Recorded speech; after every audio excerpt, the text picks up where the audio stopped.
এরকম ছেলে আমিও তো মনে করি না, যদি ভালোবাসে পাশে থাকতে পারে, খোঁজ খবর রাখতে পারে, এটাই অনেক। বা সেরকম দেখতে কিরকম হবে? সে দেখতে যেরকমই হোক। কথাগুলো বলেন, কষ্টের কথা বলেন, আপনার কে কে ফোনতে আছে সে কথাটা বলেন দর্শকদের একটু। কষ্টের কথা কথা দর্শকদের বলেন, বা কি কাজ করেন, বা এটা কি কাজ করছে সে কথা বলেন একটু। এখন আগে হলো দর্জি কাজ করতাম, আমার একটা মেশিন ছিল, পরে মনে করেন অভাবে পরনে মা অসুস্থ হয়ে যাওয়ার পরে কোনো কাজ কাম করতে পারিনি, পরে মেশিনটা বেঁচে ফেলাইছি, বেঁচে ফেলে কোনো রকম সংসার চালাইছি। এখন মনে করেন মানুষের বাড়িতে থাল বাসন ধুয়ে এই কাজ করি, করে কোনো রকম সংসার চালাই।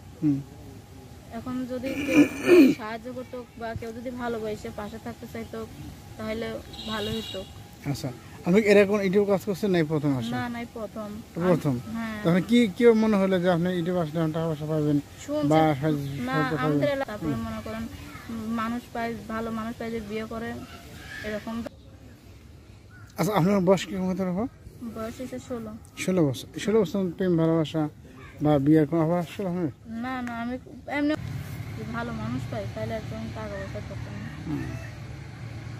টাকা পয়সা না হলে চলে, মানুষের মনটা যদি পাশে থাকতে পারে, দুঃখে সুখে যদি সবসময় পাশে থাকে তাহলে ওরকম মানুষই তো দরকার। না থাকতো তাহলে তো আর আসতাম না প্রতিবেদনে।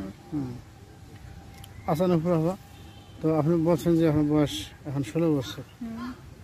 আপনি দেখতে মাশাআল্লাহ খুব সুন্দর। আপনি কি নামাজ পড়তে পারেন? হ্যাঁ, নামাজ পড়ি। পারেন না? হ্যাঁ।